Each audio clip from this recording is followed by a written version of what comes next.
Okay, let's talk about playing with your thumb. Again, we've been talking about minimum motion. You don't want to be going like this. You can. It sounds nice. But again, if your hand goes, you can't play a whole lot down here. The idea is to have your thumb always above the strings. Now, I'm playing some chords here. We'll get into chords later on, but just to give you an idea. This is like a cowboy strum. Play the bass, then the chord.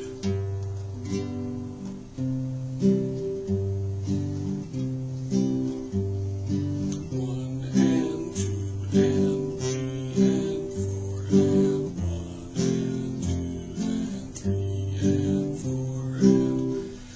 See, it's very steady. You got that one, dun, dun, dun, very repetitive, clean, steady beat. That's it, if you want to play that style of music. There's all sorts of styles of music where you, kind of go. But for practice, you want to be in control. So it's just Now, playing notes in your boxes, your 5 boxes. Again, matching your fingers in the boxes and anchoring. And I'm just using my thumb. Going up and down. It's just kind of, it's not just doesn't take a whole lot.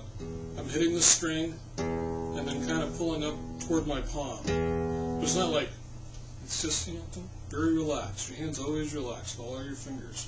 You'll see people doing this, but you have these very tight muscles. You just want to kind of like, your hands just laying there relaxed. And you just...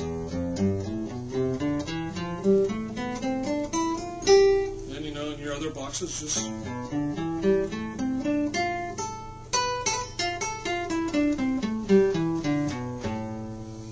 so there's no need to move around. Again, there's flourishes you can do to look cool, but in order to know what you're doing, stay on beat, things like that, you want to again practice that minimum motion. The whole idea is just knowing where you are. Every time you move around on the neck, you move your hand, it produces a hesitation in you. And the less of that hesitation you have, the more you know where you're at, the more you can control what you're doing, the better you play. But, so you just work your way up through your boxes.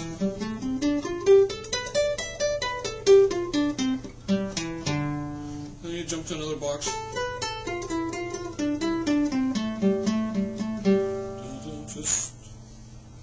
And that's pretty much it.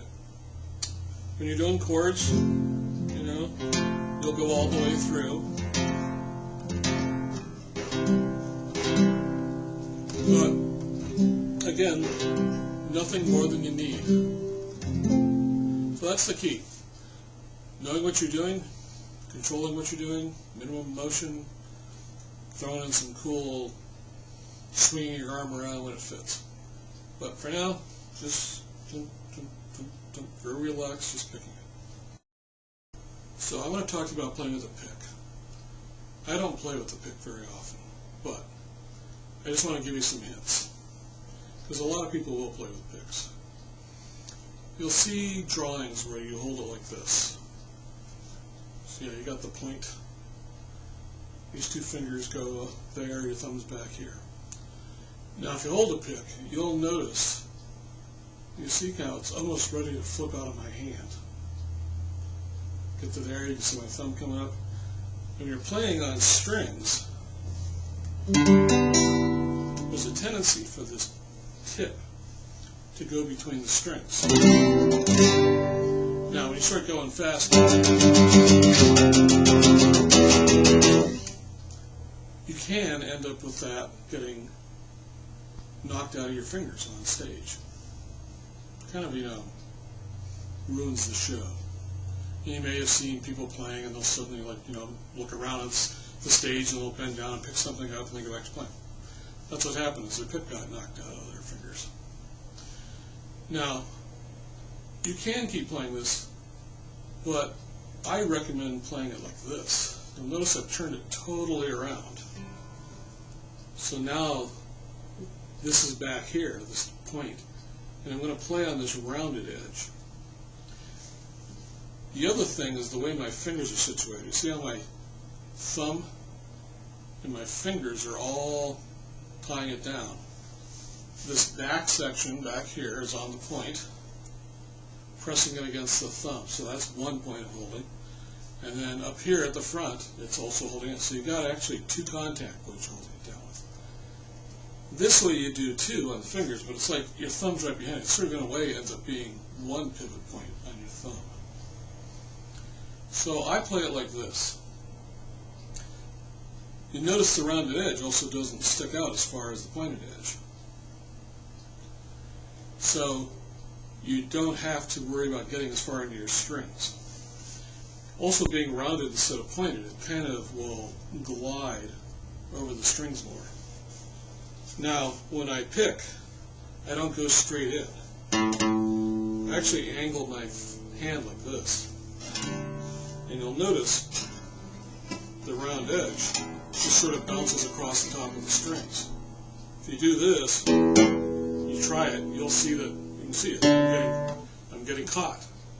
When you do this, you go in, and as you hit the other string, it hits the round edge and forces it back up. So, it's almost impossible to get stuck on the strings. And yet, you can still play.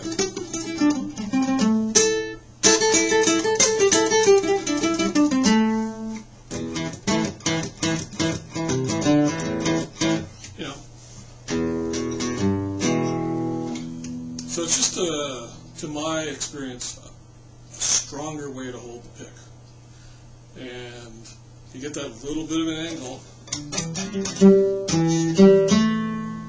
on the string, just that little bit, like about, instead of straight in, it's about maybe 20, 25, 30 degrees. You just get that, never lose your pick. And you don't have to sit there and stop in the middle of a song and bend down, pick it up, and then go on. So, I've played over 40 years. That's one of the tips I've got for you.